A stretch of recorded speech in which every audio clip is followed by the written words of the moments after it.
just took out my deputies? A thriller I supposedly wrote is coming true. The genre of the story seems to be shifting. It's turning into a horror story. I was told that Alice had been kidnapped, but that was a lie. We don't have his wife. We don't know where she is. Her purported kidnapper was eaten up by the dark presence before it attacked me.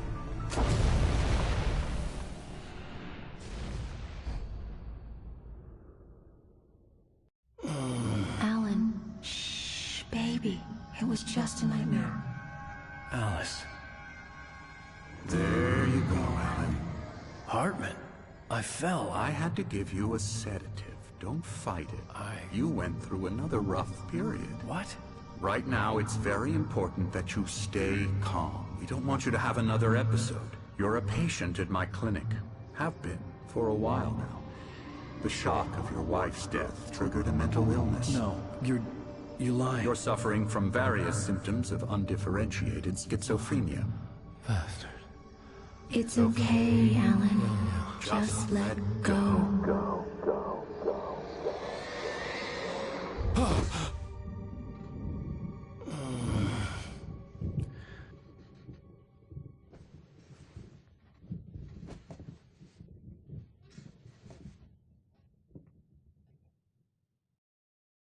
I felt groggy. Part of the big backstory element obviously deals with Thomas Zane, the diver and the poet, Barbara Jacker, Emil Hartman, and Cynthia Weaver, all in this 60s, 70s landscape in this story. I mean, Thomas Zane is a very kind of important character, also somebody who wrote, and also somebody who is now as the diver, very much guiding Alan Wake, but in some ways also haunting him. And many of these elements are set as part of that backstory. You're confused. I would be more concerned if you weren't suspicious of me. I don't blame you for it. Big of you. Now, why don't you come with me? We'll reacquaint you with my clinic and go over everything you might have forgotten. Little walk and some fresh air? Yes, it will do you good. This corridor is for patients. Most of them aren't here right now. Jack took them out for a fishing trip, except for the ones who are particularly vulnerable, of course.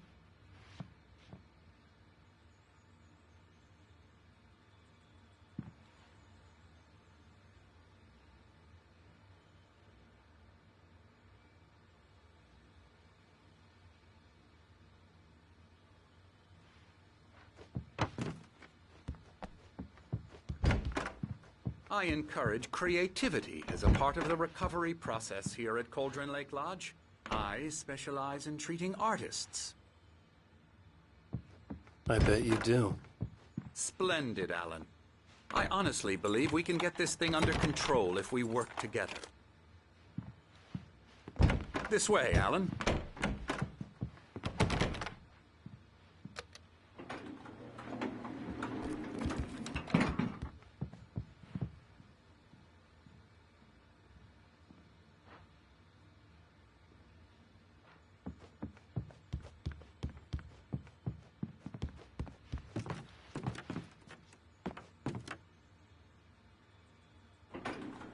Now, Alan, from past experience with you, I know I need to get right into the heart of the matter as quickly as I can after an episode. So I'm just going to say this. Alice is dead. No. You're in a very vulnerable state until you understand and accept this. Alice drowned, and you couldn't face that. You're suffering from hallucinations, paranoid delusions, unusual thinking, an obsession about light and darkness, a feeling that everything revolves around you, your thoughts and dreams. Your mind has constructed an elaborate fantasy scenario in which your writings are affecting reality. She has been kidnapped and supernatural forces of darkness are trying to stop you. We go this way, Alan. So who is Thomas Zane as a character, really? So I went along with it. I've through the years I've read interesting fan theories about him, and I'm not going to dive too deep into these things. But it is an interesting question. Like we see some glimpses, especially in the DLC part of it, where we start to think that is he being completely open and honest with us about his motives and who he really is, and how does this thing loop around between the fictions of Zane and Wake? You're a skeptic by nature, Alan. We both know this. Everything can be explained logically.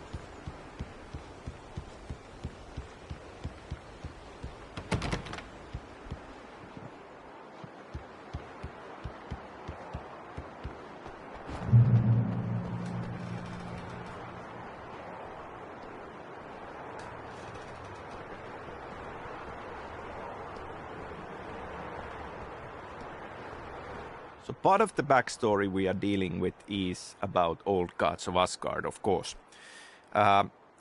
They, in a way, belong into the same continuation as Thomas Zane. I mean, we are talking about artists who, in a way, have come into contact with these dark forces and ended up affecting reality in one way or the other. Old gods of Asgard, of course, through their music. And music is a big part of story and storytelling of Alan Wake.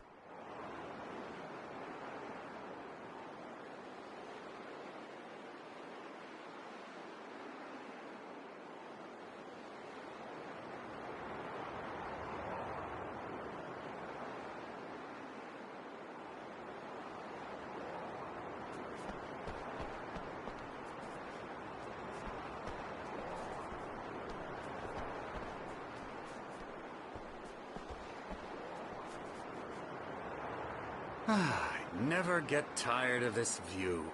Very inspiring, isn't it? Cauldron Lake spread below us. I could see Mirror Peak on the other side of the lake. I thought I could make out the spot where Diver's Isle had been when I arrived with Alice. Now there was nothing but waves.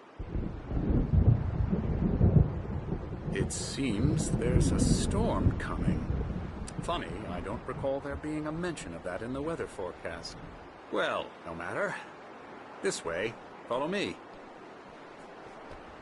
Alan, what I'm telling you is good news. Right now we're in control. Every time you have a relapse, it gets more and more difficult to resurface from the dark depths of your imagination. Not surprising, considering your profession. Imagination is what you work with. After all your nightmares, this should come as an immense relief to you. If it doesn't, why is that? Because I'm lying? Or because you don't want to admit? Well, it's very natural for you to think of me as your enemy. It's part of the illness. I let him talk. Hartman obviously loved his own voice. His words echoed madly inside my head. I dug my nails into the palms of my hands to stay focused. You need to work with me. Once you accept that, we can begin the journey towards your recovery. Come along. Let's go inside.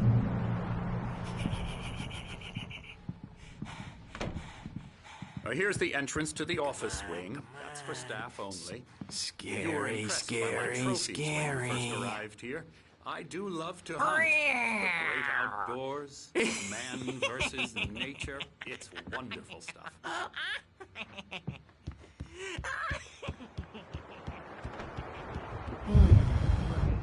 Oh, hello. I've painted you. Okay. I was just struck by inspiration a couple of days ago.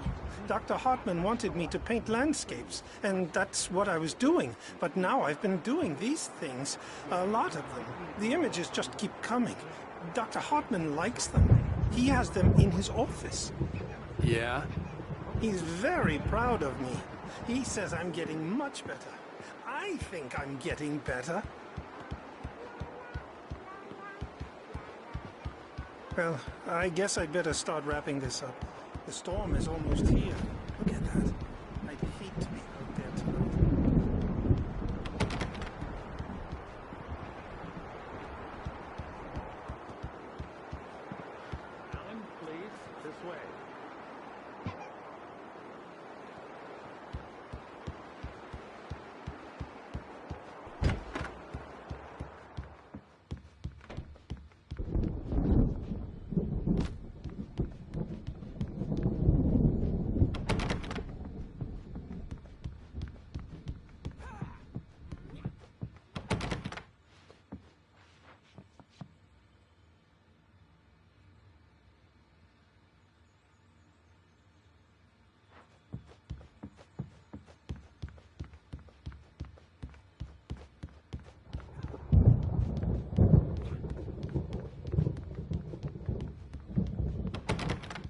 Hartman had mentioned that the power had been acting up.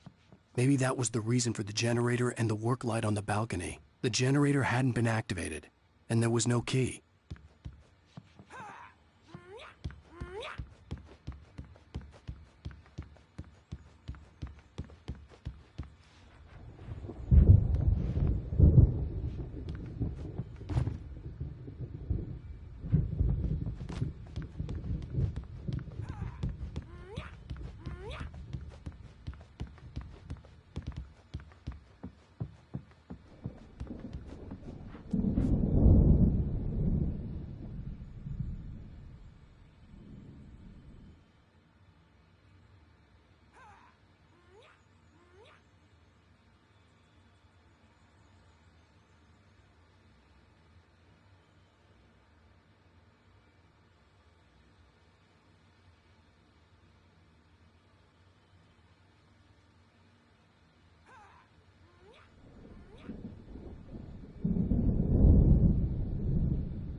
Now, you might have noticed the typewriter in your room. You've been writing as a part of the therapy. As soon as you feel up to it, you should continue.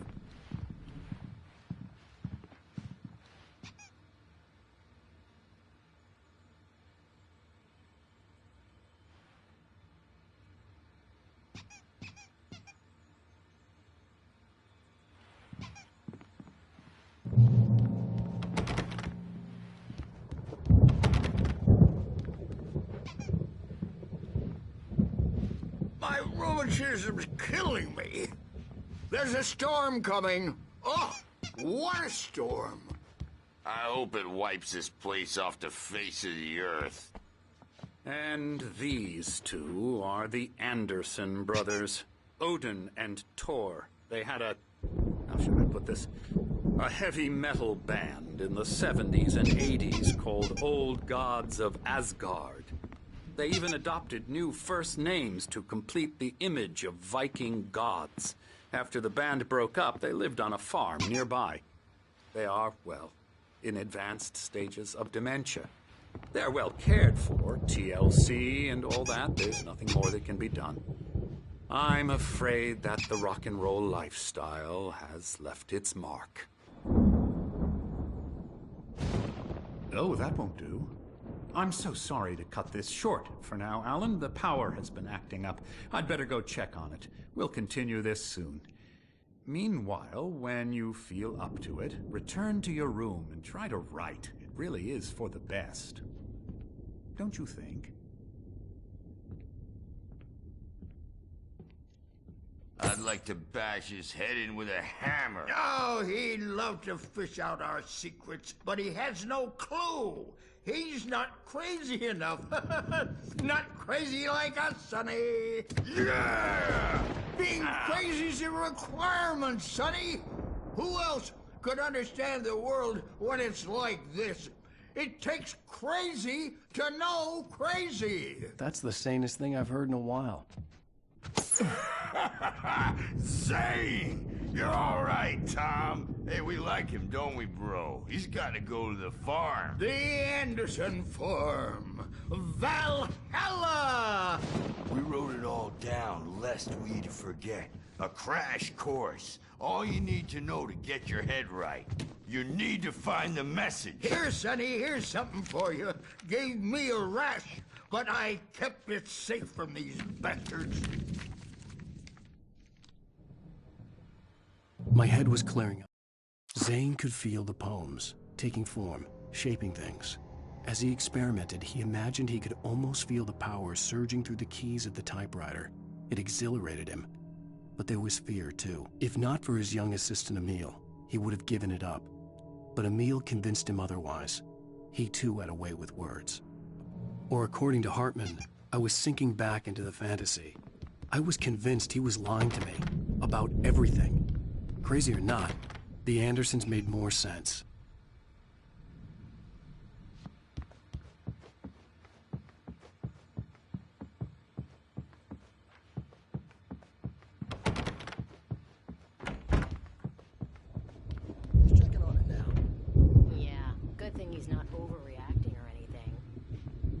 He's the boss.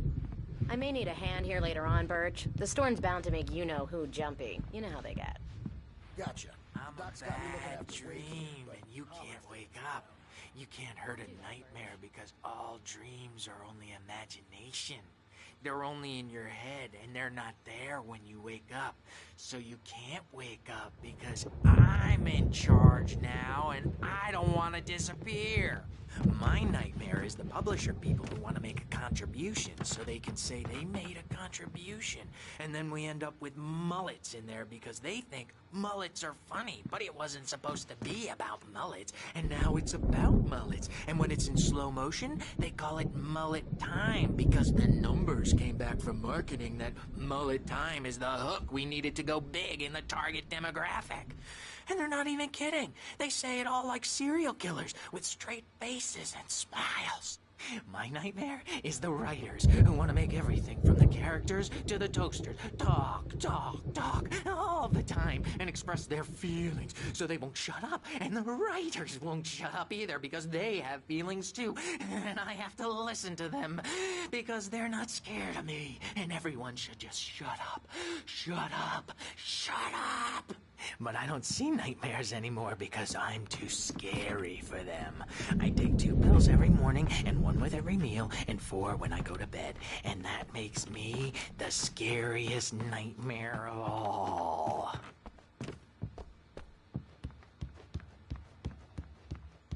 Hey, Wake, why don't you humor Dr. Hartman and give the writing a shot, huh? Typewriter's in your room. You can get to your room by those stairs, Wake.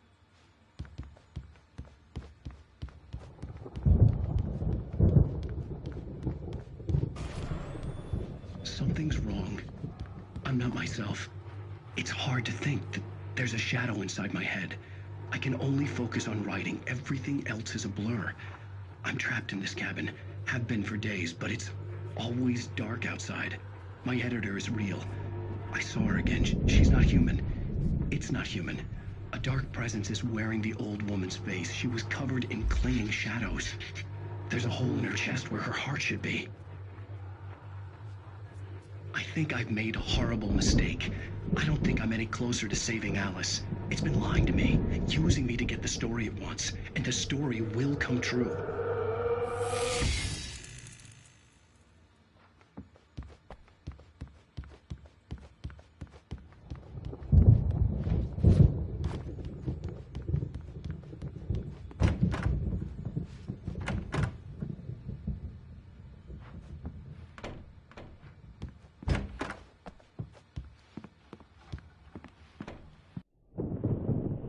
The white glare of the blank page in front of me hurt my eyes. My hands began to shake uncontrollably. Everybody calm down. Put that down. Bert, I need help. Hey, Wake, you stay here. I'm gonna go see what's up. You just keep doing what you're doing. Be cool, okay?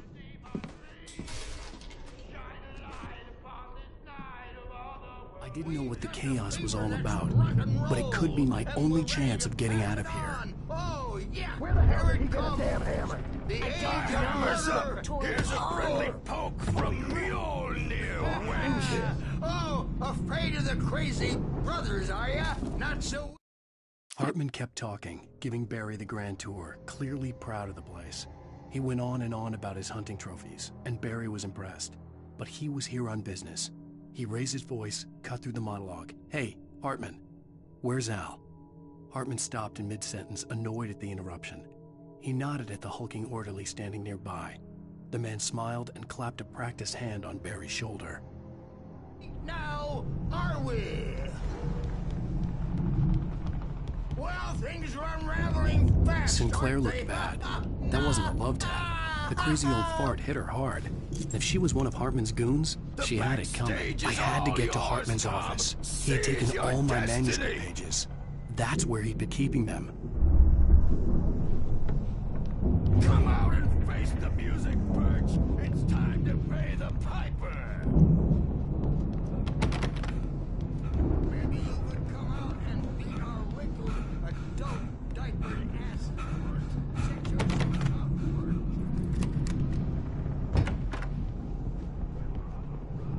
The markings on the tape said they were recordings Hartman had made of the sessions with his patients.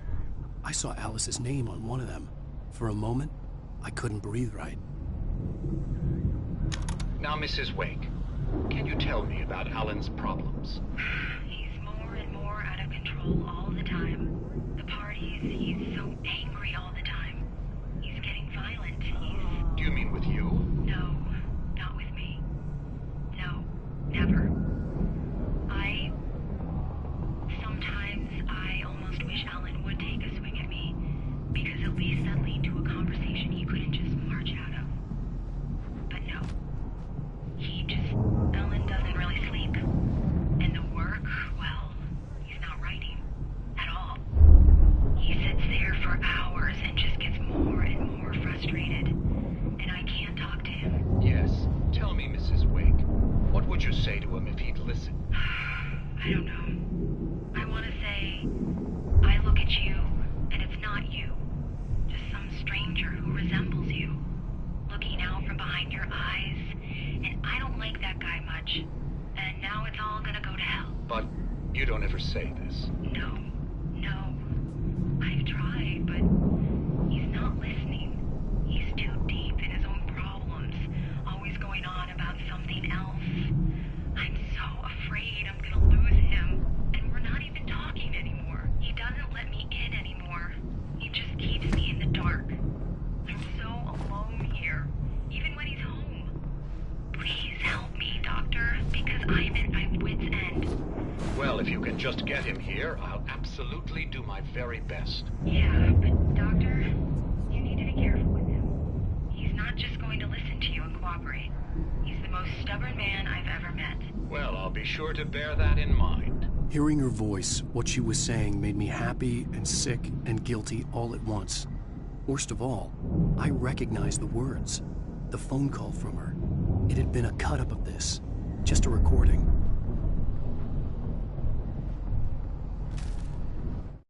Hartman wasn't happy. Maude could see it in his eyes. He quickly lowered his own. He had made a mess of it, and he knew it. The shame of failure was hard to bear. He hadn't expected Wake to say he needed more time, and he blurted out 2 days, less than Wake had asked for to show him who was in charge. But that wasn't part of Hartman's plan.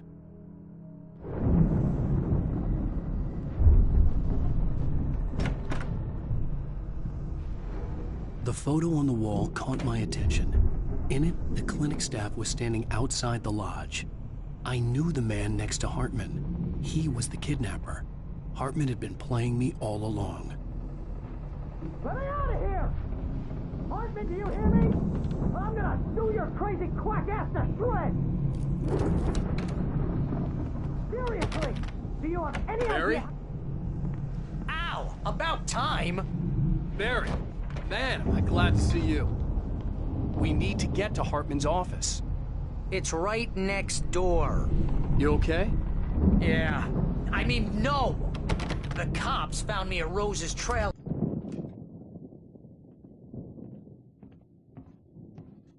These were all the pages I had on me. And more.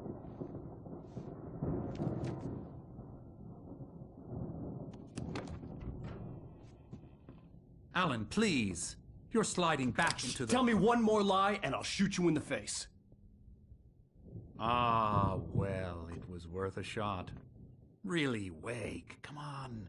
Let's work together on this. You have no idea... Hartman, shut up! Barry, get out of here. I'll catch up with you. Get a car. Oh, Al, let's just... Go! Wake, listen to me. This is a mistake. Don't you see? Together we can create something absolutely wonderful. With your ability and mine.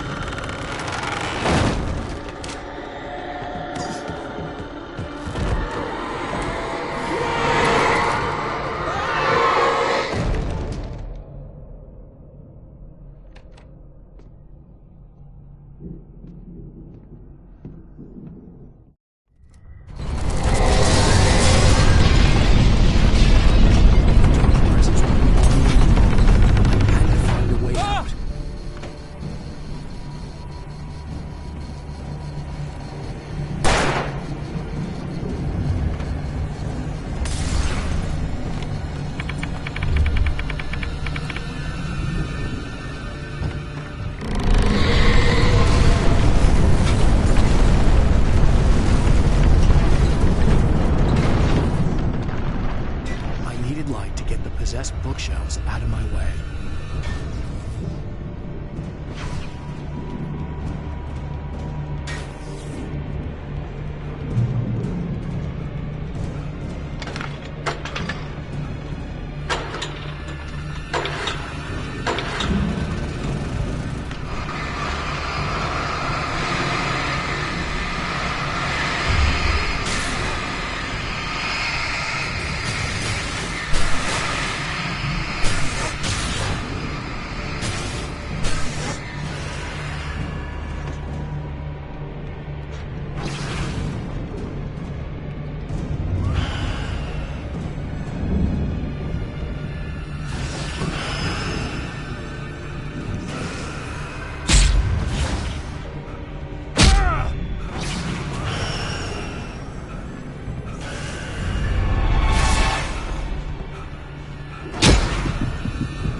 Hartman knew he was no creator. He had no ambitions on that front. And he certainly didn't want to end up like every artist he had worked with here, damaged in ways that were hard to describe, or worse. It was enough for Hartman to maintain creative control and provide direction, to be a producer. That was what most of these people were in need of anyway. Of course, suitable subjects were few and far in between.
the car, but the gate's locked. You're gonna have to go through the hedge maze over there.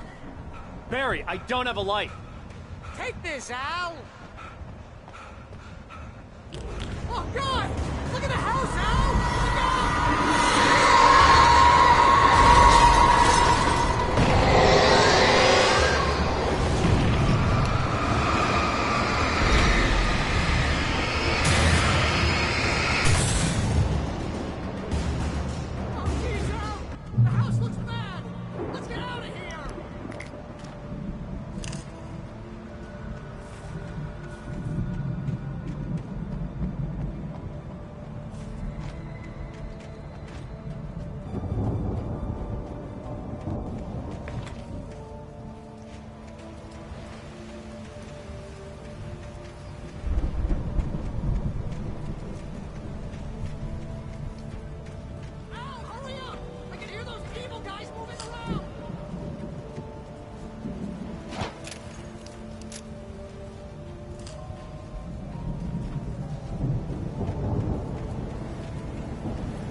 I stared at the Viking paraphernalia that littered the area, surrounding an unlikely centerpiece. A full-size stage complete with an impressive sound system with all the trimmings, including a dragon. It took a special kind of crazy to build something like this in a remote field. When the sky split open with a deafening boom and the music started blasting, it felt strangely appropriate.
is just...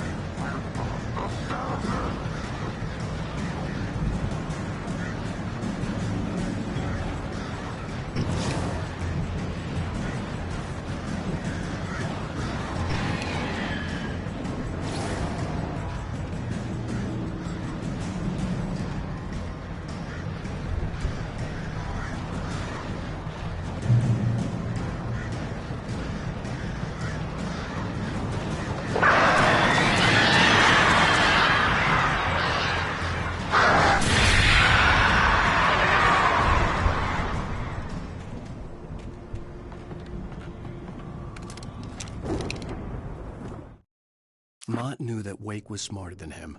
Wake had more money, a beautiful wife, everything. And Hartman said Wake was important. That made him better than Mott. But Mott was calling the shots now. He'd expected Wake to whimper and grovel, but instead, he seemed willing to fight. Mott knew he'd gotten under Wake's skin. If only Mott actually had his wife. The thought made him shiver.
Hartman watched as Wake's features slackened. The man was bullheaded, no doubt. Even lying on the bed, he'd almost broken Hartman's nose the second time. But with a little time, he could break Wake down, give him proper direction. Wake was easily the most promising subject he had had. Well, since Tom, really. "Sleep well, Alan," Hartman whispered with a smile. "Let me take care of you." He sniffed hard to clear his throbbing nose, swallowed blood, and barely tasted it.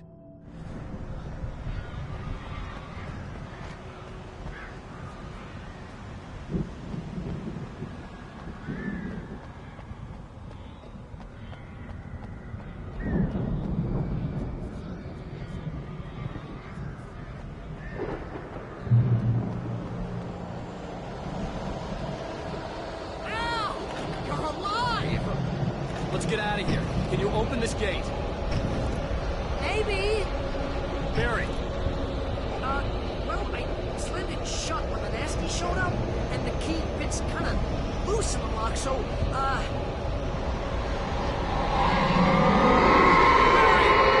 I'll find it. Don't worry about it.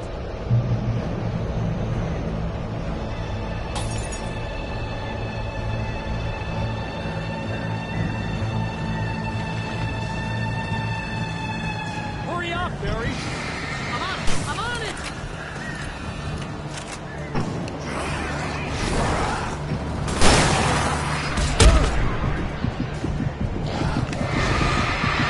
Gotta be here.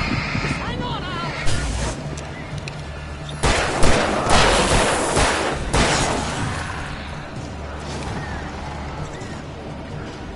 Oh, hey, found a corner.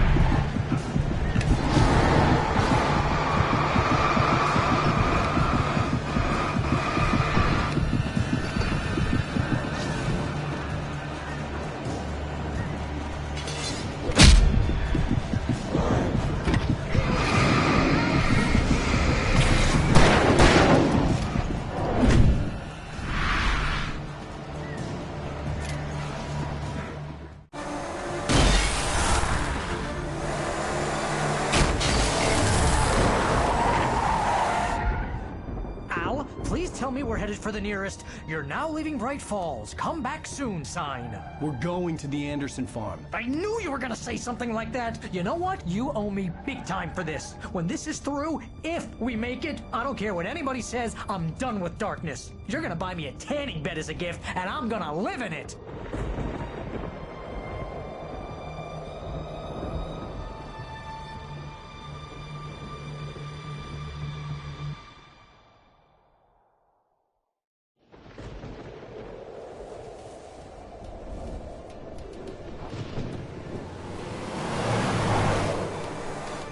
I'm crazy, but that's fine, Barry. Oh, you got that right, Al. You're barking mad. You are by far the craziest. But maybe that's inevitable when you deal with crazy stuff like this. It helps.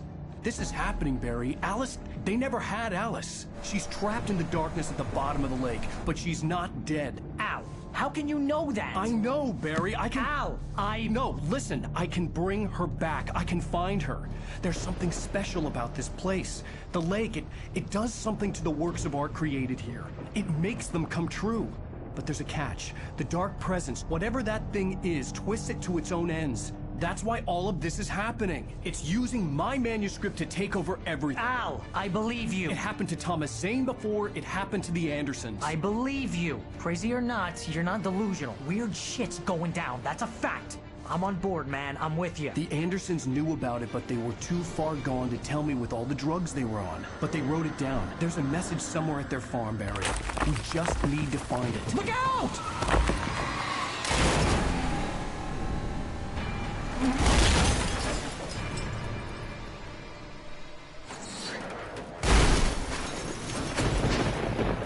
Al! God damn it, Al, talk to me!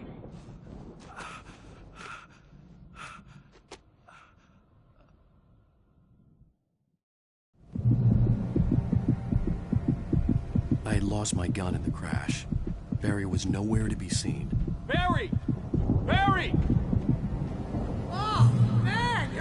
behind the music of Old Gods of Asgard lurks a Finnish band called the Poets of the Fall. And they are good friends of mine. And we obviously started collaborating with poets already with Max Payne 2. There's no way you can climb down, though. It's like a sheer wall. Al! There's something moving down here! Barry, it's a taken! Use a flare, Barry!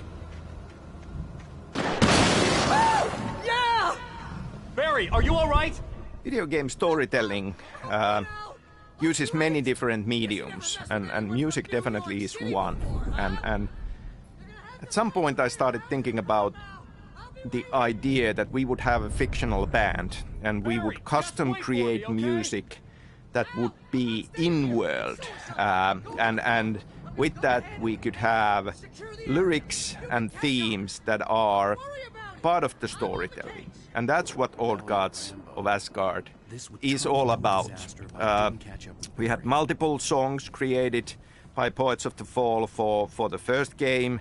We continued with that in Alan Wake's American Nightmare, and now in Control we have done it again with Take Control. Now I feel this is a wonderful direction, and I'm sure that in the future we will be looking into this as well. Other than that, licensing songs for Alan Wake was an important part of the episodic structure, finding fitting songs for end of episode moments, and I'm still very proud and very happy of the selection of songs that we have from David Bowie and Nick Cave and Poe, all greatly fitting into this experience.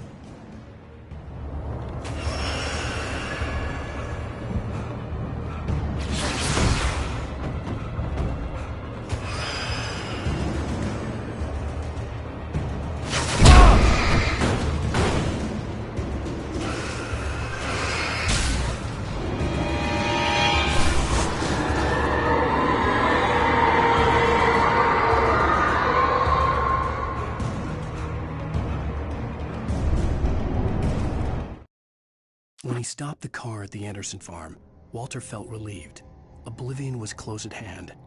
The brothers wouldn't miss a jar of moonshine or two in the booby hatch. But then he saw the man on the porch, and he knew who it was. Driving for his life and knowing it was useless, he didn't realize he was crying until he couldn't see the road for the tears.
Shadows crawled over the gate. I needed a light to destroy them to get through.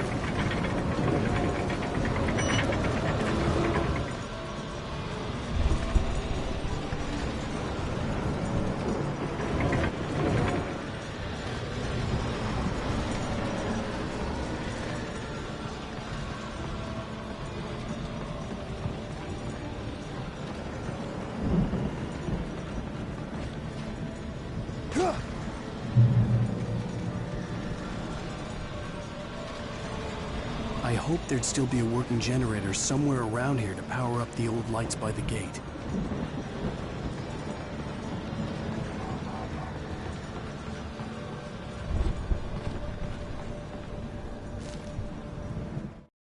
Agent Nightingale stared at the passed-out rider. The man was sleeping off one hell of a night. Nightingale felt a stab of envy at Wake's oblivion, but he had a job to do. He put the gun to Wake's head and almost became a murderer. His hand shook and his throat felt tight and dry. Biting his teeth, he tried again to pull the trigger. He lost the nerve. Wake stirred. Nightingale would have to settle for an arrest.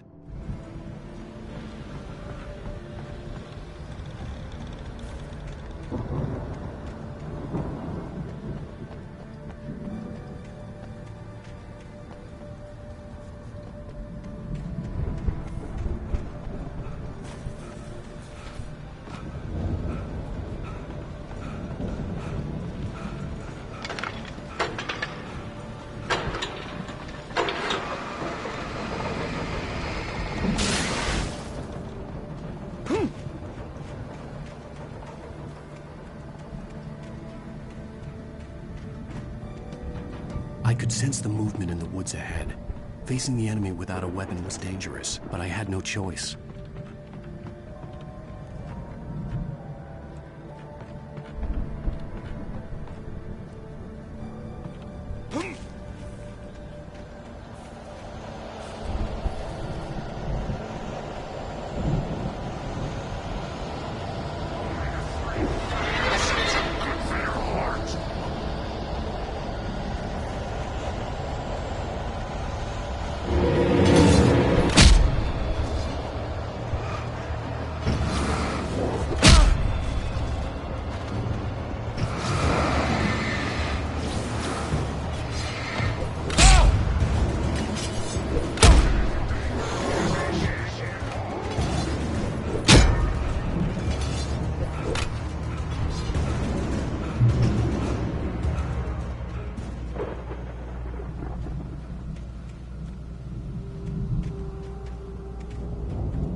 Was driving away from the farm, headed in the same general direction as I was.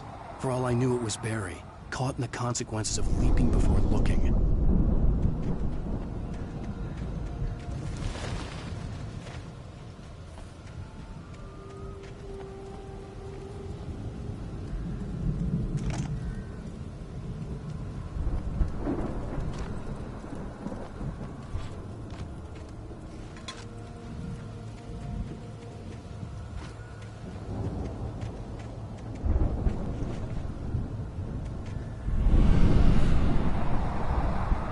The car was heading for the cabin up ahead.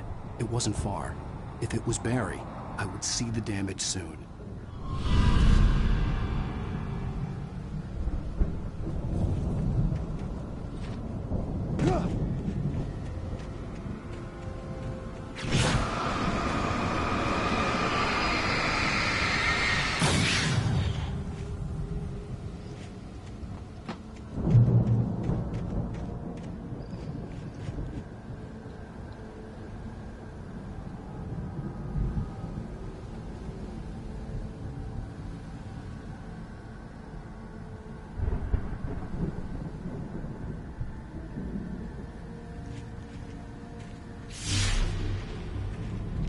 I'm trying to deliver each page to the right time and place. I'm trying to show you how the story goes. I had seen glimpses of the dark presence followed the choreography laid out to it in the manuscript, growing stronger and stronger, moving like a storm from one scene of destruction to the next. But it was still bound to follow the story and chained to the dark place it came from. When the story reached the end it longed for, it would finally be free. I had seen it in my dream. It was a strange spaceman or a diver in a bulky suit. He was the one who'd been placing the pages on my path.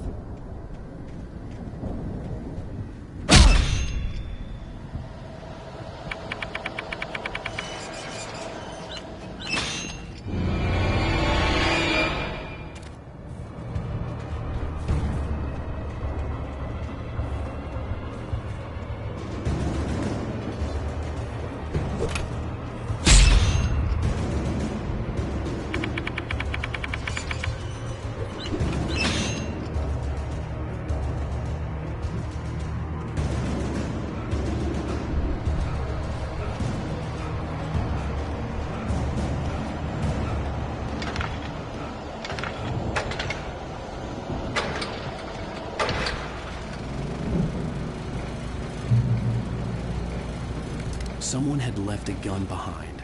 Now I had a fighting chance of reaching the farm.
I could see the car, but there was no sight of the driver.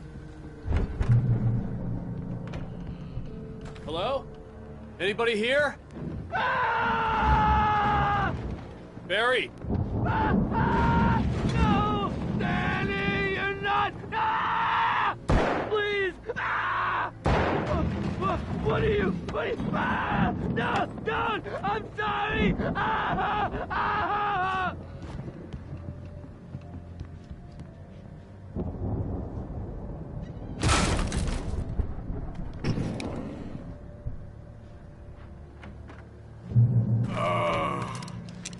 I know you. You were in jail the other day. I went to the farm again for the moonshine, you know? It makes you see. They're not gonna miss it. They're in the loony bin. But my buddy, Danny, I lost him. Something's gone wrong with him. It's not him. Like a real bad follow-up. I've run through every possible course in my head. If I continue like the Dark Presence wants me to, the story I'm writing won't save Alice. It's a horror story, and it's going to kill her, and me, and everybody in this town. No one will survive. Darkness will consume everything. This is what it's wanted all along. It will be free, unstoppable. It used Alice to get to me, dangled her in front of me to keep me going. It was never going to release her. I'm going to change this. I'll escape. I've written myself into the story. I'm now the protagonist. This feels like a terrible risk, but it's the only way to save Alice. I'll be bound by the events of the story just as much as anyone else who's been woven into it. The story must stay true for this to work. There have to be victims along the way, near escapes, cliffhangers. In a horror story, it can't be certain that the hero will succeed or even survive. He almost has to die. I'll write my own escape into the story next. I need help. Zane's going to be the one who'll help me. I'll make it happen.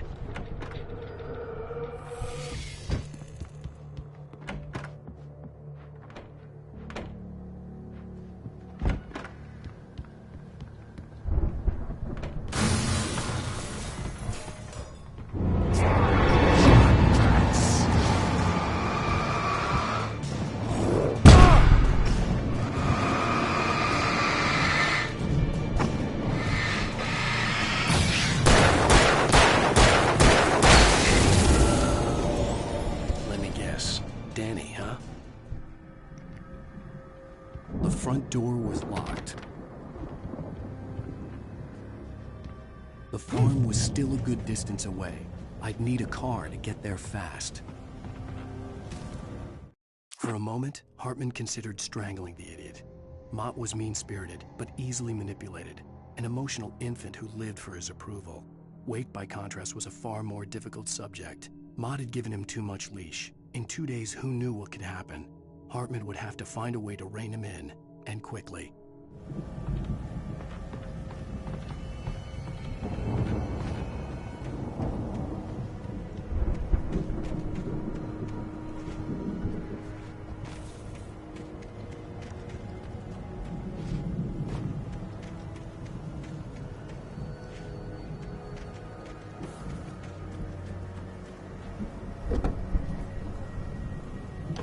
Barry wasn't up here, he was probably in trouble down at the farm.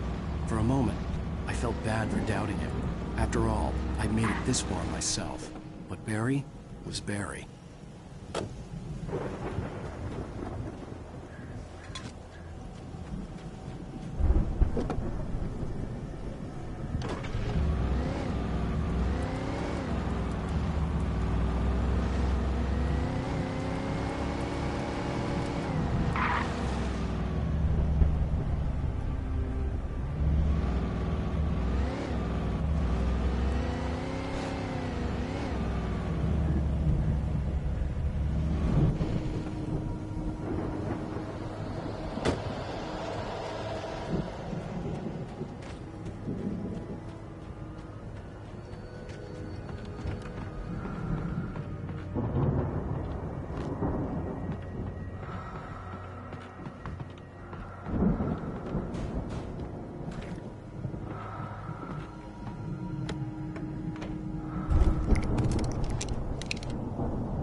Well, as I'm sure everyone's noticed, that storm we all felt coming is finally here.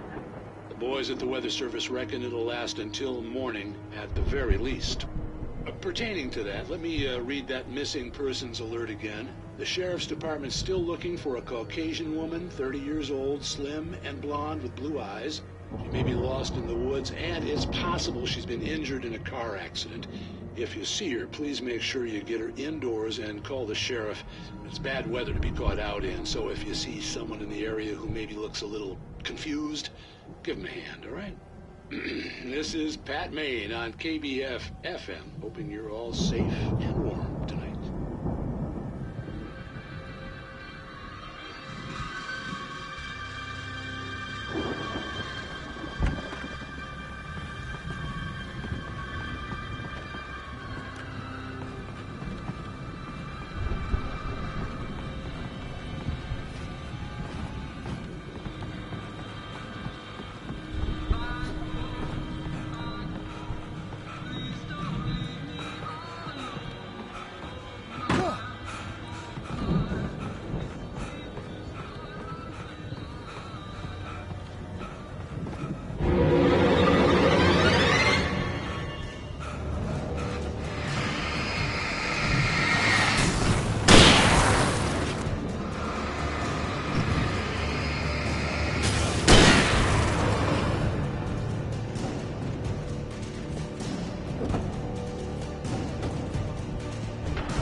I'd known the brothers used to be some kind of rock stars, but it hadn't really sunk in until I saw this stage.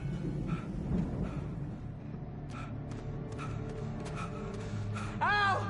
Run! Incoming! There's too many of them!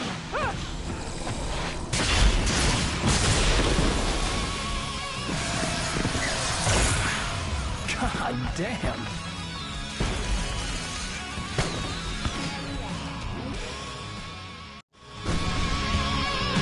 So glad you decided to go it alone, Mr. Bronson. Shut up and shoot! Al! We have to fight them all! I can set off more of the fireworks! Here, I'll help you out! Oh, hey,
There are many dreamlike elements in Alan Wake. It is something that very much fascinates me in fiction that I like as well. And also what I really enjoy in stories is time travel, time loops. Now, as we progress with Alan Wake's story, we kind of have this mystical vision quest of him traveling back in time into that missing week when he was in Birdlake cabin writing the story of the manuscript.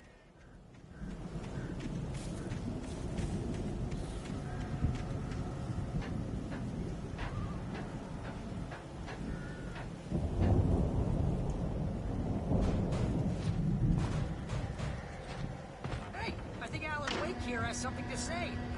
What's that, Al? I'm Alan Wake. I'm always right about everything. And if I don't get my way, I'm shot all day long. I'm always intense and moody.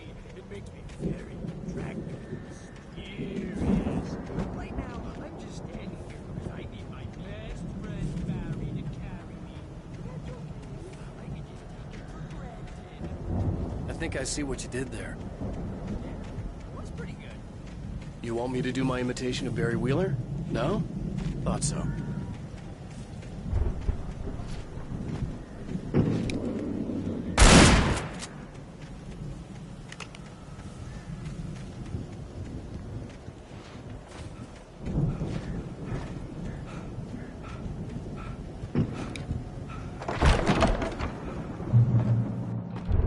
Wow!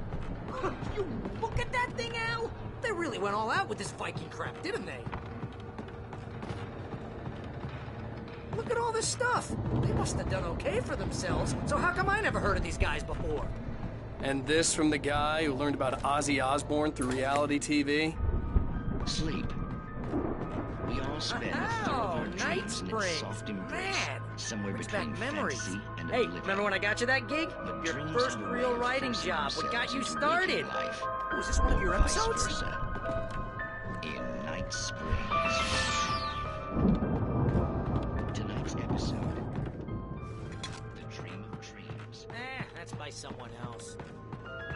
We join Mr. Jones. He explores the endless dreamscape, only to be brought to a sudden stop by a decidedly mundane situation. A line of people. Hey, Jones, right? Listen. Wow, is that it? You don't know him? What are you, new? He's the guy dreaming us. Well, not just us. He dreams everything. All of us. But wait, no. I'm the one who's dreaming. I'm asleep. Isn't this my dream? Oh, yeah. Sure. Get real, pal. You're just another dream. I'm a dream. You're a dream. The weirdo in the diving suit is a dream. And the girl made of smiles and sunshine is definitely... It's 1976. Madness reigns at the Anderson farm. Contrary to all logic, the headiest ingredient of their moonshine is unfiltered water from Cauldron Lake. The Andersons feel like gods. Odin can't stop laughing. He contemplates cutting his eye out. Tor runs across the field, naked, shrieking, hammer in his hand, trying to catch lightning. Their songs have power. Something ancient is stirring in the depths, coming back. The Viking boat looked imposing, almost like a battering ram. And they say that's the guy doing the dreaming. Right there. I don't know what that means.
Those geezers had quite a production going on. Ooh, you know what, Al? If we make it through this alive, I'm gonna start representing them. Sell this stuff online, maybe get a reality show going, release a new single. Good luck with that, pal. Hey, you find us a way out of here, okay? I'm gonna take a closer look at this stuff. The door was barred from the other side. I'd have to find another way.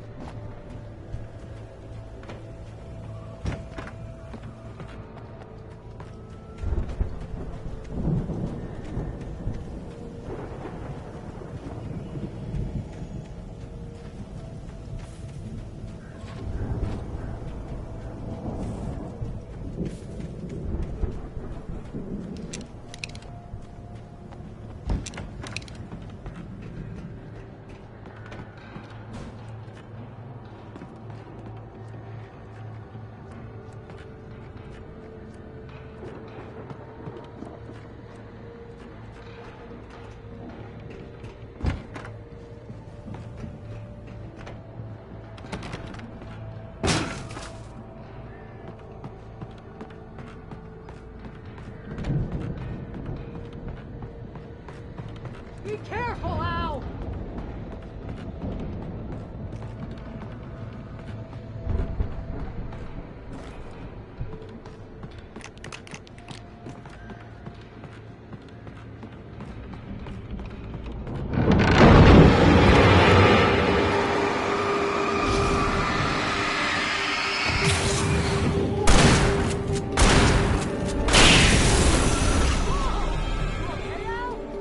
I'm good. Keep your eyes open, okay?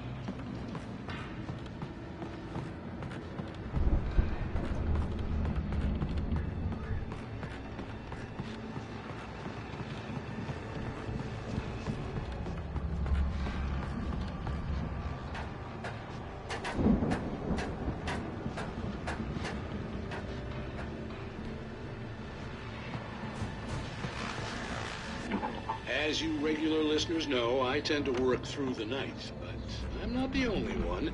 Deputies Mulligan and Thornton are taking a couple of moments off their busy schedule to join me here in the studio. Boys, how busy are you now? Deerfest is almost here, isn't it? I bet that keeps you in business. Pretty busy, yeah. Actually, Pat, we've been real busy with other stuff, which concerns an ongoing investigation. We can't talk about that, Thornton. I wasn't gonna say anything. I was just saying we got, other irons to fry. And how would you compare your workload to last year's? Things have seemed relatively peaceful to me, but people do tend to get a little wild this time of year. Oh, it's wild, Pat. It's pretty wild. There's been all sorts of trouble this year. Vandalism, fighting, public disturbances. A lot of people gone missing, too. Yeah, it's pretty much the usual stuff, Pat. Just, a lot more of it.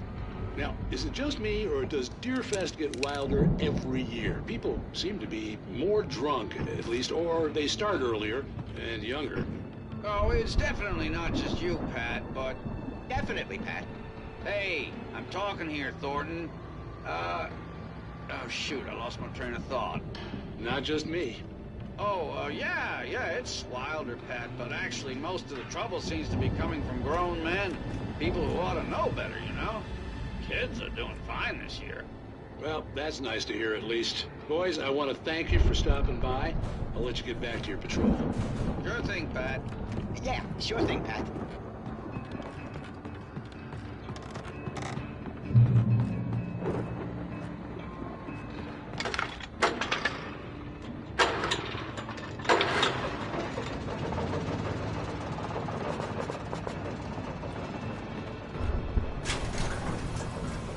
I could see the building that had to be the Andersons' home on the other side of the field. It wasn't far now. I wasn't worried about trusting the ramblings of two burned-out geriatric wrecks. They had the goods.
Al? Is that you out there, buddy?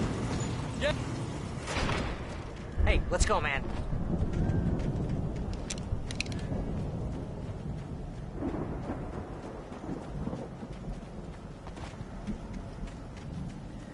We're gonna have to work together to open this gate, Al. It's pretty heavy.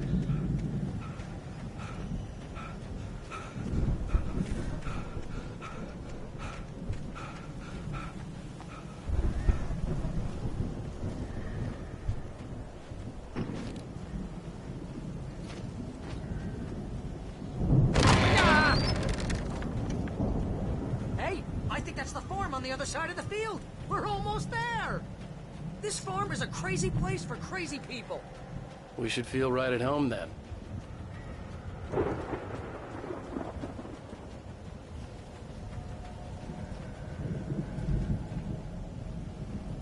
Come on, one more gate. Do this thing.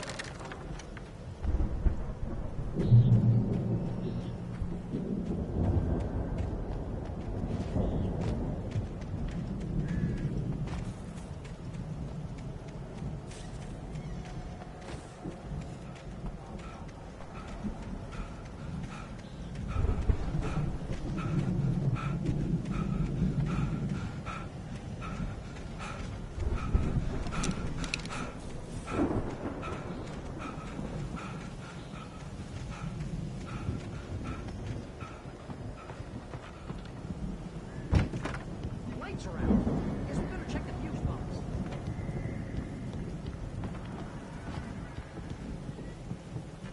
The power downstairs was out, but I was sure I could fix that at the fuse box.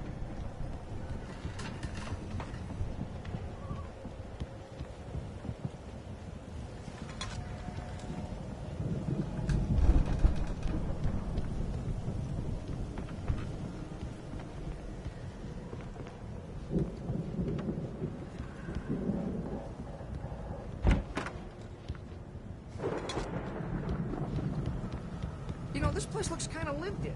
I thought the Andersons were on the booby edge. Yeah, I don't think they keep too close an eye on them at the clinic. They seem to slip away a lot so they can get wasted. No kidding! Again, Alice's screams rang in the stillness of the night. I saw myself run toward the cabin, flashlight in my hand. I followed my past self. I was an out-of-body observer, a time traveler in a crazy drunken dream. This was the beginning. The night Alice had disappeared. The mystery of what had happened during the missing week was about to reveal itself. Those guys sound awesome.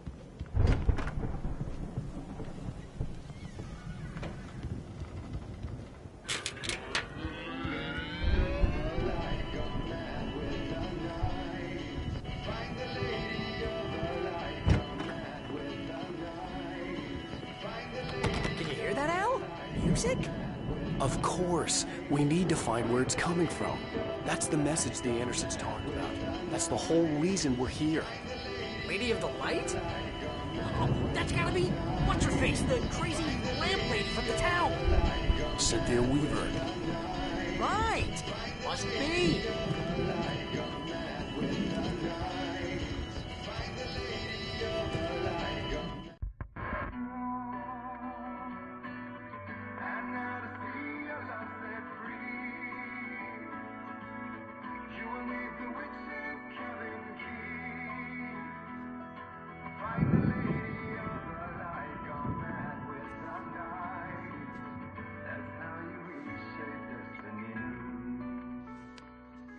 Okay. We need to find Cynthia Weaver. We'll stay here for the night and head back to town as soon as it gets light. Hey, Al. Lots of hours before dawn. Might as well get some rest. And by rest, I mean drunk. Come on, Barry, this is... Yeah, what the hell?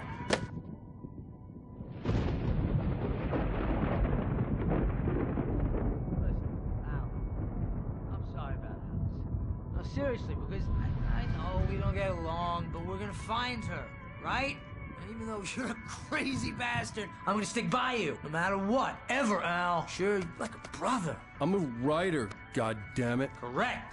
If I just wanted to, I could write 10 books a year. And they'd be the best books that year. No, you couldn't. That's right, I couldn't. But I could, because I'm a writer. What? What do they put in this stuff? I feel like my brain is coming out of my nose. I'm gonna get the recipe off those coots and be a booze millionaire. I just miss her, Barry. I just want her here with me. I know, Al. I know. It's gonna be okay. We're gonna make it okay.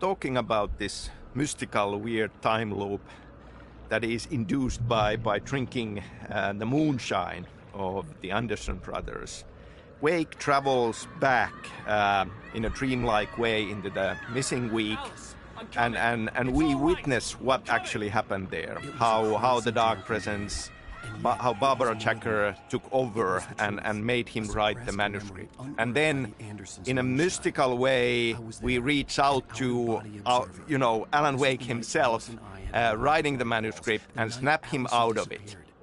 I had a chance to find out what had happened. I remembered being surprised to see the cabin dark. Alice would have never turned the lights off.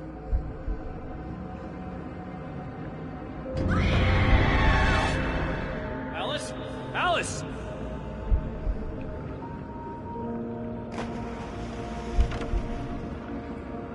I remembered thinking I caught a glimpse of her form underwater, sinking into the darkness. Diving after her was the last vague memory I had of that night. After that, the next thing I could remember was waking up behind the wheel of the crash car and finding the first pages of the manuscript.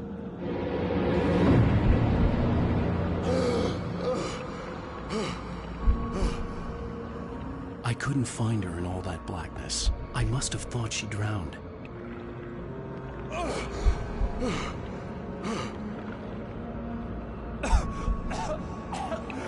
Alice! Jagger had Alice, and so she had me. Alice!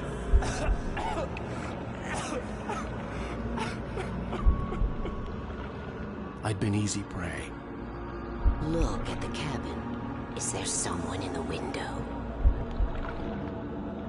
Alice? Maybe she didn't drown after all. Maybe she's inside. Alice! Yes. The dark presence had touched me.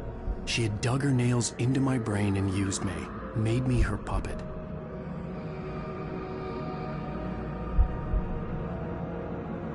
She must be here somewhere. Maybe upstairs in the study. Alice!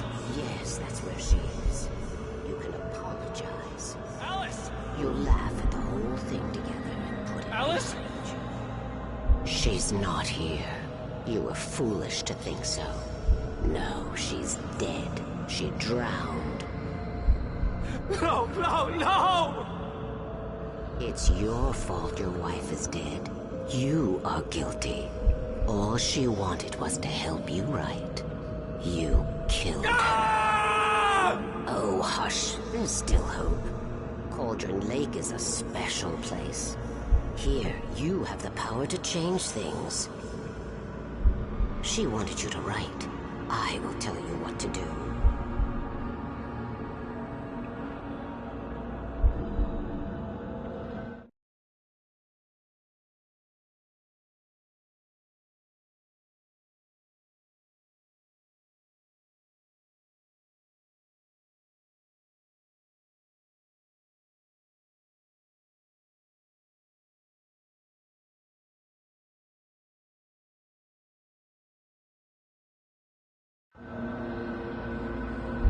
You can write her back. The story will come true, and all will be well again. She had Alice, and the manuscript was the ransom for her.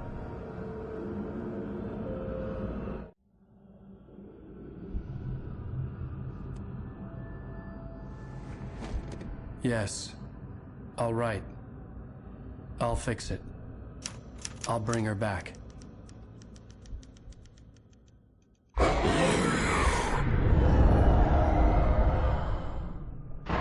No. I wrote it. I remembered it all now. In the dark, I'd written for days, a week, almost a complete manuscript of a novel entitled Departure. Jagger had been my editor, whispering in my ear, making sure that the unfolding story would make her more and more powerful. I thought I was saving Alice. Even with the cobweb she put in my head, some part of me had been aware enough to write my escape into the story, to bring a light into the cabin to release me before I could finish, to interrupt the horror story before the ending, where darkness consumed everything and everyone. Zane was weak and far away, but I had written him into the story, and his light had been enough to set me free. It isn't here now. I'm here because it was written. I brought the light to set you free. You must hurry. It will know I'm here. It will be back soon. It stole the skin of my Barbara a long time ago. She looks so old.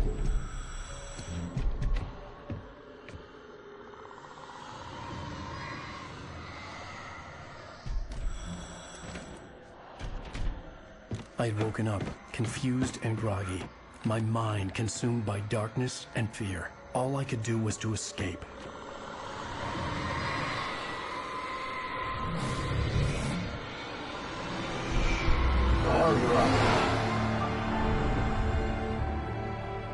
The week spent in the cabin had taken its toll. I was barely conscious, and fading fast. It had to have cost Zane terribly, thrown him even deeper into whatever dark place he now haunted. But he had managed to weaken the dark presence, kept me safe that night.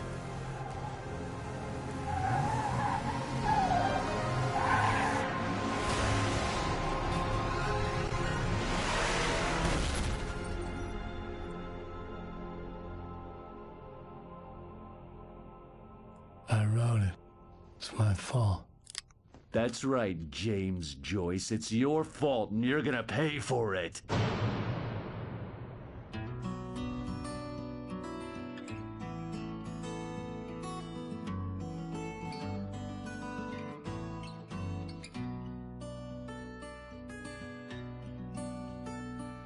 There's an old town road with mystery of Tom the poet and his muse, and a magic lake which gave a light to the words the poet used. Now the muse she was his happiness, and he rhymed about her grace, and told the stories of treasures deep beneath the blackened waves. Till in the stillness of wonder, and still in its misty crown, the muse she went down to the lake, and in the waves she drowned. And now to see your love set free,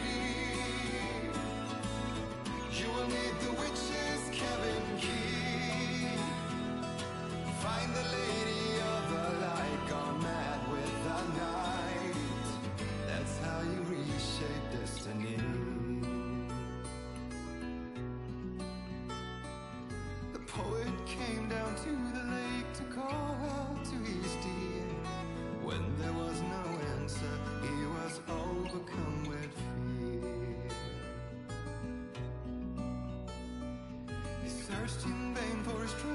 lost until soon the night would fall, and only his own echo would wail back as his call.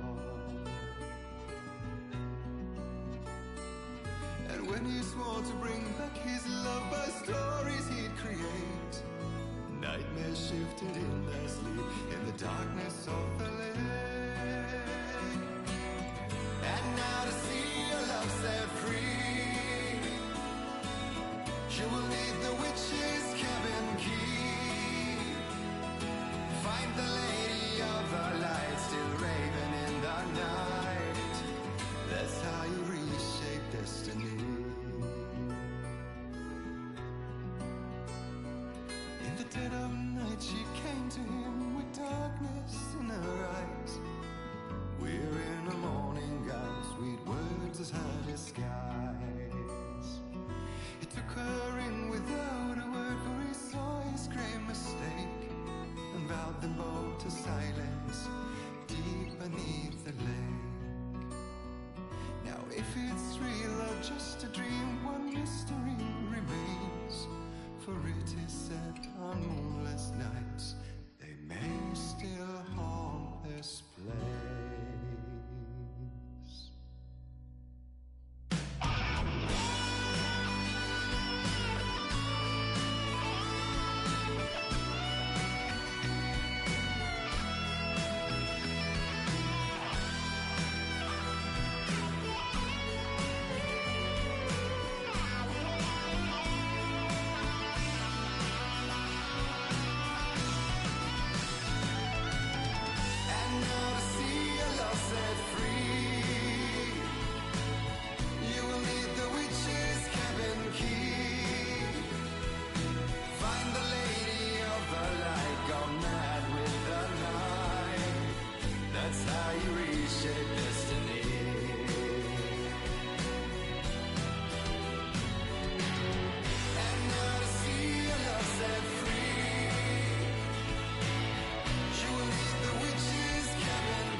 Previously on Alan Wake.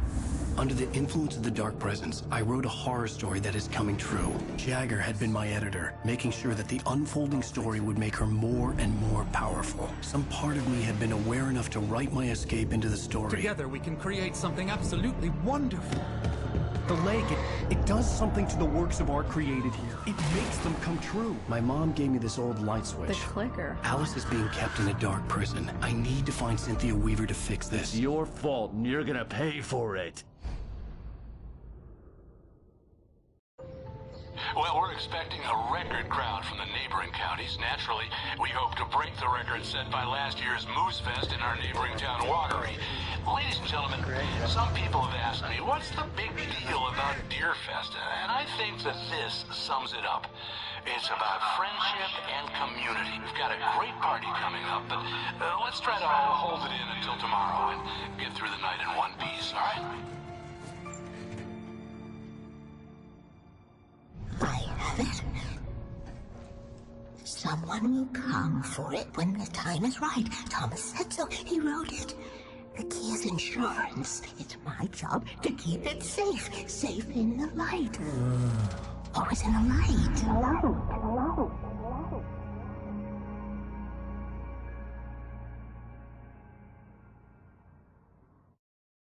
All the manuscript pages were gone. The FBI agent had taken them. I think my tongue just took a crap in my mouth. Ugh. Oh, wait, we're in jail now? Ow. Ow, this is not good. That about sums it up. Whoa!